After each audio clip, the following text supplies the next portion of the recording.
جب بھی کسی عام انسان کی موت کا وقت قریب آتا ہے تو وہ اپنے آس پاس کے لوگوں کو بلا کر وصیت اور نصیحت کرتا ہے جو کہ اس کی زندگی اور تجربے کا نچوڑ ہوا کرتے ہیں۔ دنیا کے سب سے بہترین انسان اور آخری نبی حضرت محمد صلی اللہ علیہ وآلہ وسلم نے اس دنیا کو رخصت کرنے سے پہلے جو آخری خطبہ جو نصیحت امت کو کی تھی وہ آپ کی تمام تعلیمات کا نچوڑ تھا، اور یہ انسانی تاریخ کا سب سے بہترین خطبہ تھا جس نے دین کی سمندر جیسی تعلیمات کو ایک کوزے کے اندر بند کر دیا۔ دیکھیں، یہ یونیورسل قانون ہے کہ دنیا اور آخرت کے اندر اگر آپ کسی کو راضی یا خوش کرنا چاہتے ہیں تو اس کا مطلب یہ ہے کہ آپ اس کی ہر کہی ہوئی بات پر عمل کریں، وہ کام کریں جو کہ اس کو راضی کرے اور اس کو خوش کرے۔ آج سے 1400 سال پہلے نبی کریم صلی اللہ علیہ وآلہ وسلم نے امت کو جو نصیحت کی تھی آج ایک بار پھر غور سے سنیں اور خود سے سوال کریں کہ کیا کسی ایک کو بھی آج یہ امت فالو کر رہی ہے؟ اور اگر ایسا نہیں ہے تو آج کس منہ سے ہم میلاد مصطفیٰ منا کر نبی کریم صلی اللہ علیہ وآلہ وسلم سے محبت کا دعویٰ کرتے ہیں؟ آپ سب لوگ یہ بات مانیں گے کہ اس محفل میلاد کے اندر وہ لوگ بھی موجود ہوتے ہیں جو کہ ظالم ہیں، پورا سال نماز اور قرآن کی طرف رخ نہیں کرتے، مظلوموں کا حق کھاتے ہیں، سود خور ہیں، نسل پرست ہیں، بہنوں بیٹیوں کا حق کھاتے ہیں، جھوٹ بولتے ہیں، دھوکہ دیتے ہیں، لیکن جیسے میلاد نبی کی بات آتی ہے تو ان سے بڑا عاشق رسول کوئی نہیں ہوتا۔ یہ لوگ اللہ اور اس کے رسول کو نہیں بلکہ خود کو دھوکہ دے رہے ہیں۔ ایک بار اسی نبی سے بھی پوچھ لو کہ انہوں نے اپنی پیدائش کو کیسے منایا۔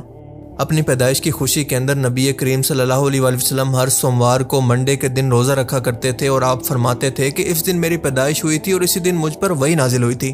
یعنی آپ صلی اللہ علیہ وآلہ وسلم نے اپنی ولادت کا شکر ادا کرنے کا طریقہ اپنی عبادات کو بنایا، نہ کہ رسم و رواج یا پھر جلوسوں کو۔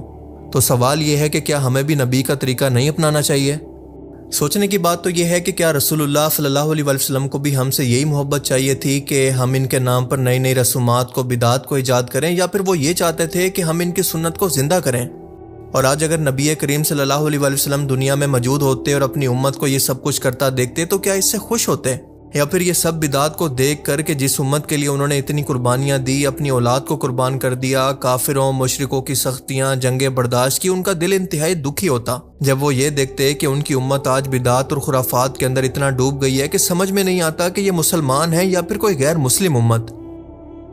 اصل محبت رسول صلی اللہ علیہ وآلہ وسلم یہ نہیں ہے کہ ہم بس سال کے اندر ایک جلوس نکال لیں اور باقی پورا سال سنت کو بھول جائیں، بلکہ اصل محبت یہ ہے کہ ہر دن ہر لمحہ ان کے طریقے پر جینے کی کوشش کریں، اور یہی وہ طریقہ ہے جس سے اللہ بھی راضی ہوگا اور اس کا رسول بھی۔ لیکن اگر آپ کا مقصد یہ نہیں ہے تو جو مرضی کریں، لیکن خود کو مسلمان کہہ کر عاشق رسول ہونے کا دعویٰ نہ کریں، کیونکہ یہ سب اسلام نہیں ہے، اور جس جگہ سے اصل دین کی شروعات ہوئی آج بھی وہاں پر ایسا کچھ نہیں ہوتا۔ عید میلاد النبی کیا حضور کا حکم ہے؟ کیا اس کا کوئی ثبوت صحابہ سے ہے؟ کیا ہم صحابہ کے مقابلے میں حضور سے زیادہ محبت کرتے ہیں؟ لیکن تھا تو محبت مالا یؤمرون، جس کا حکم ہوا نہیں اس پر عمل ہو رہا۔ یہ ہے در حقیقت رسم پرستی، اور رسم کے اندر پھر اضافہ ہوتے چلا جاتا ہے، اس پر ردے پر چڑھتے چلے جانا۔ نتیجہ کیا نکلتا ہے؟ جہاں بدعت آئے گی سنت رخصت ہو جائے گی۔ اب نماز جنازہ کی وہ اہمیت نہیں ہوگی، نہ نماز جنازہ یاد کرنی ہے، نہ دعا یاد کرنی ہے، کچھ پتہ نہیں، جا کے کھڑے ہو گئے ہیں، وضو بھی ہے کہ نہیں ہے، لیکن قرآن خوانی۔ یہ جتنی رسمیں اب دین میں چل رہی ہیں، اب میلاد النبی کا پڑھ رہے، میں ویسے نہیں کرتا، صرف توجہ دلاتا ہوں کہ حکمران دین کا کیا حلیہ بناتے۔ بریلوی حضرات ہیں، دیوبندی ہیں، اہل حدیث ہیں، شیعہ، سب جانتے ہیں کہ 604 ہجری تک دنیا میں میلاد النبی کے نام پر کچھ نہیں ہوتا تھا، کہیں نہ کوئی محفل ہوتی تھی، نہ کوئی دن مناتا تھا، نہ کسی کو یہ پتا تھا۔ 604 ہجری میں الملک المظفر شاہ اربل عراق کا حکمران تھا، اس نے دیکھا کہ ادھر عیسائی فوجیں بیٹھی ہیں، مقابلہ شروع تھا۔ کرسمس ڈے آیا، انہوں نے دسمبر میں حضرت عیسیٰ علیہ السلام کا دن منایا، عید میلاد المسیح۔ اس نے کہا اپنے نبی کا منا رہے ہیں، تم بھی مناؤ۔ ابن دہیہ عالم کو بلا لیا، حلوے پک گئے، بکرے ذبح ہو گئے، مرغ ذبح، ہزاروں بکرا۔ اب لوگوں نے کھایا، ناچنے والے ناچے بھی، اس میں بھی خود بادشاہ بھی ناچا، رقص کیا اس نے، اور بعد میں اس کو ابن دہیہ کو خرد دیا، پیسے دیے، چل پڑا، آگے سے آگے بڑھتے جلوس شروع ہو گئے۔ تو حکمران ہوتے ہیں لوگوں کو بیوقوف بنانے والے، کہ کچھ ایسی رسمیں کرتے رہو کہ خوش رہیں، کہ یار ان سے زیادہ محب رسول کون؟ اصل دین کا نام نہ لے لیتا، حدود اللہ کو ختم کرو، نافذ نہ ہونے دو۔ سن 10 ہجری 632 عیسوی کے اندر رسول پاک صلی اللہ علیہ وآلہ وسلم نے اعلان فرمایا کہ وہ حج پر جا رہے ہیں۔ یہ آپ صلی اللہ علیہ وآلہ وسلم کی زندگی کا پہلا اور آخری حج تھا، اور اسی وجہ سے اس کو حجۃ الوداع بھی کہا جاتا ہے۔ تقریباً 1 لاکھ سے زیادہ مسلمان آپ کے ساتھ تھے، اور آپ نے میدان عرفات کے میدان کے اندر 9 ذی الحجہ کو اونٹ پر سوار ہو کر ایک جامع اور تاریخی خطبہ دیا، ویسے تو اسی حج کے دوران آپ نے مینا اور مزدلفہ کے اندر بھی کافی ہدایات دی، لیکن عرفات کا خطبہ سب سے اہم اور مکمل سمجھا جاتا ہے۔ اس خطبہ کے شروعات کے اندر آپ نے سب سے پہلے اللہ کی حمد و ثنا بیان کی اور اس کے بعد فرمایا، جس کا مفہوم ہے کہ اے لوگو میری بات غور سے سنو، شاید اس سال کے بعد میں اس جگہ پر تم سے کبھی ملاقات نہ کر سکوں، یعنی یہ ہماری آخری اجتماعی ملاقات ہے۔ اور پھر فرمایا کہ جس طرح سے یہ دن یعنی یوم عرفہ، یہ مہینہ ذوالحجہ اور یہ شہر مکہ مکرمہ حرمت والے یعنی پاک ہیں، اسی طرح سے تمہاری جانیں، تمہارے مال اور تمہاری عزتیں ایک دوسرے پر حرام ہیں۔ مطلب کسی کا ناحق خون مت بہانا، اس کا مال مت لوٹنا، اس کی عزت پامال کرنا تمہارے لیے حرام ہے۔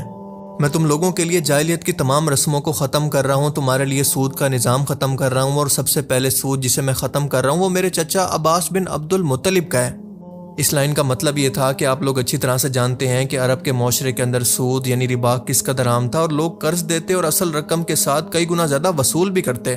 یہ غریبوں پر ظلم اور دولت مندوں کا استحصال تھا، لہٰذا قرآن نے سود کو حرام قرار دیا اور اسے اللہ کے خلاف جنگ کہا۔ اور جو سود پہلے سے لوگوں نے قرض کے بدلے ادا کرنا تھا، آپ صلی اللہ علیہ وآلہ وسلم نے سب کو اس دن ختم فرما دیا، اور سب سے پہلے اپنے قریبی خاندان کے سود کو ختم کیا، یعنی اپنے چچا حضرت عباس رضی اللہ تعالیٰ عنہ کے ذمے یا پھر ان کے نام کا جو بھی سود تھا اس کو معاف کر دیا۔ اور اس کے بعد فرمایا کہ جاہلیت کے سارے خون کے دعوے آج سے ختم ہیں، کوئی بھی شخص کسی کو قتل کے بدلے دشمنی کے طور پر قتل نہیں کرے گا، اور سب سے پہلا خون جسے میں ختم کرنا چاہتا ہوں وہ ربیعہ بن حارث کے بیٹے کا ہے۔ رسول اللہ صلی اللہ علیہ وآلہ وسلم کے اس اعلان نے قبائل پرستی کو ختم کر کے امت کو جوڑ دیا، کیونکہ اسلام سے پہلے عربوں کے اندر یہ رواج تھا کہ اگر کسی قبیلے کا کوئی فرد قتل ہو جائے تو پورے کے پورے دو قبیلے قتل کا بدلہ لینے کے لیے آپس میں لڑ جاتے، اور اس طرح سے مسلمانوں کا اتحاد ٹوٹ جاتا، کیونکہ یہ انتقام نسل در نسل قبیلوں کے اندر چلتا رہتا اور قتل و غارت کبھی ختم ہی نہ ہو پاتی۔ اللہ کے رسول نے فرمایا کہ آج سے یہ جاہلی رواج بالکل ختم ہے، اور اس کی وجہ یہ ہے کہ اسلام کے اندر قصاص اور دید کا نظام موجود ہے، یعنی قاتل سے براہ راست بدلہ یا پھر خون بہا لینا، لیکن قبیلے خود سے کوئی بھی بدلہ نہیں لے سکتے۔ اور سب سے پہلا خون جسے میں ختم کرنا چاہتا ہوں وہ میرے اپنے خاندان کا ہے، یعنی ربیعہ بن حارث کا بیٹا جسے قبیلہ حذیل نے قتل کیا تھا۔ اس خون کا بدلہ انتقام اب کوئی نہیں لے گا۔ اور پھر فرمایا کہ عورتوں کے بارے میں اللہ سے ڈرو، وہ تمہارے پاس اللہ کی امانت ہے، ان کے ساتھ اچھا سلوک کرو، ان سے اچھے اخلاق کے ساتھ پیش آؤ۔ تمہارا حق ہے کہ وہ تمہارے بستر پر کسی غیر کو نہ آنے دیں اور تمہاری عزت کی حفاظت کریں، اور ان کا یہ حق ہے کہ تم ان کے کھانے پینے، کپڑے اور رہائش کا انتظام اچھے طریقے سے کرو۔ تمہارے پاس جو امانت رکھی جائے اس کے مالک کو واپس کر دو۔ اے لوگو تمہارا رب ایک ہے، تمہارا باپ آدم ایک ہے، کسی عرب کو کسی اجمی پر کوئی فضیلت نہیں، اور نہ کسی اجمی کو کسی عرب پر، نہ کسی گورے کو کسی کالے پر، اور نہ کسی کالے کو کسی گورے پر۔ فضیلت صرف اور صرف تقویٰ کی بنیاد پر ہے کہ جو شخص جتنا نیک ہوگا وہ اللہ کے ہاں اتنا بڑا مقام رکھتا ہوگا۔ پھر فرمایا کہ لوگو ہر شخص اپنی میراث کا حقدار ہے، کسی وارث کے حق کو چھیننا تمہارے لیے جائز نہیں۔ جاہلیت کے دور کے تمام مالی اور خاندانی رواج آج سے میں نے ختم کر دیے۔ پھر فرمایا کہ شیطان اس مکہ کی سرزمین کے اندر کبھی بھی دوبارہ عبادت نہیں کر پائے گا، یعنی یہاں پر دوبارہ کبھی بھی کفر و بت پرستی نہیں آ پائے گی، لیکن وہ تمہارے چھوٹے چھوٹے اعمال کے اندر خوش ہوگا۔ اس سے بچو، یعنی بڑے گناہوں سے زیادہ روزمرہ کے چھوٹے گناہوں سے تمہیں ورگلا کر بڑے گناہ کروانے کی کوشش کرے گا، اس سے بچ کر رہنا۔ اور پھر فرمایا کہ نماز قائم کرو، روزہ رکھو، زکوٰۃ ادا کرو اور اپنے امیر کی اطاعت کرو تو جنت کے اندر اپنے رب کے پاس داخل ہو جاؤ گے۔ اور اس کے بعد فرمایا کہ میں تمہارے پاس ایک چیز چھوڑے جا رہا ہوں، اگر تم اس کو مضبوطی سے تھامے رکھو گے تو کبھی بھی گمراہ نہیں ہوگے، اللہ کی کتاب یعنی قرآن اور میری سنت۔ اور ایک اور حدیث میں آتا ہے کہ میرے اہل بیت بھی۔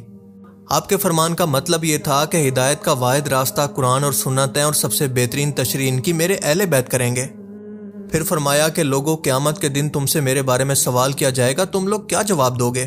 صحابہ نے عرض کیا کہ ہم کہیں گے کہ آپ نے اللہ کا پیغام ہم تک پہنچا دیا، اپنی امانت ادا کر دی اور ہم پر احسان کیا۔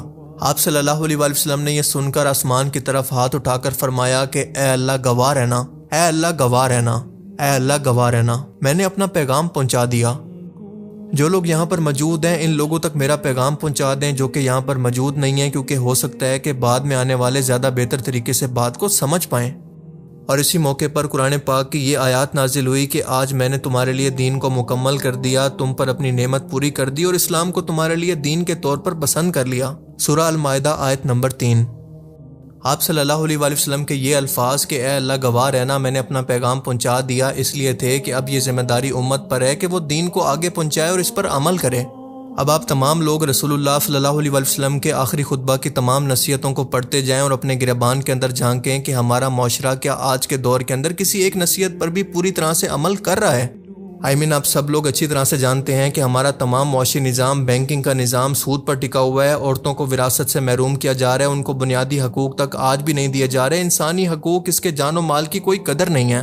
نسل پرستی آج بھی عروج پر ہے اور قرآن و حدیث کو چھوڑ کر انہوں نے اپنے اپنے بزرگوں کو پکڑ لیا اور اتنا زیادہ ان کی تعلیمات کو فالو کیا ہے کہ قرآن و حدیث کو بلا کر اپنے اپنے فرقے بنا کر تقسیم ہو گئے ہیں. اور سب سے بڑھ کر جس قرآن و حدیث کے حوالے اللہ کے رسول نے ہمیں کیا تھا کہ قیامت تک تم لوگ اس کے حوالے ہو، اس کو چھوڑ کر یہ گمراہ مسلمان آج قبروں پر سجدے کرنے لگے ہیں. نبی سے زیادہ رتبہ اپنے مر چکے بزرگوں کو دے رہے ہیں. قرآن و سنت کے مقابلے میں اپنے بزرگوں کے قول پیش کرتے ہیں. ان کی جھوٹی کرامات ثابت کرنے کے لیے ان کا مقابلہ انبیاء سے کرتے ہیں. آقا کریم علیہ السلام کے جسم پر پسینہ اقدس آئے تو خوشبوئیں ہوتی ہیں، وہی طریق غوث اعظم کو عطا کیا گیا. آپ کے جسم اقدس پر بھی پسینہ آئے تو خوشبو آتی ہے. آقا کریم علیہ السلام کے جسم اقدس سے مکھی نہیں بیٹھتی. تو فرمایا جو میرے جد کریم کو اللہ نے فیض عطا کیا، کمال عطا کیا، اس کا پرتو جب مجھ پہ پڑا تو مکھی میرے جسم پر بھی نہیں بیٹھتی. استغفر اللہ العظیم. اولیاء غریب نواز، بہار انجمن مصطفیٰ غریب نواز، سنو سنو میرے حاجت روا غریب نواز، میں دے رہا ہوں صدا پر صدا غریب نواز.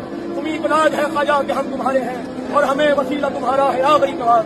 تمام عمر گزاری تمہارے قدموں میں، ملا ہے اور ملے گا صدا غریب نواز. اور پھر اوپر سے حد یہ ہے کہ یہ وہ لوگ ہیں جو کہ سب سے زیادہ عشق رسول ہونے کا دعویٰ بھی کرتے ہیں. آخر کس منہ سے؟ کیا یہ لوگ انہی اعمال کے ساتھ قیامت کے دن اللہ کے رسول کا سامنا کر پائیں گے؟ ذرا سوچئے. اللہ تعالیٰ سے دعا ہے کہ وہ ہمیں سمجھنے کی اور نیک عمل کرنے کی توفیق عطا فرمائے. آمین.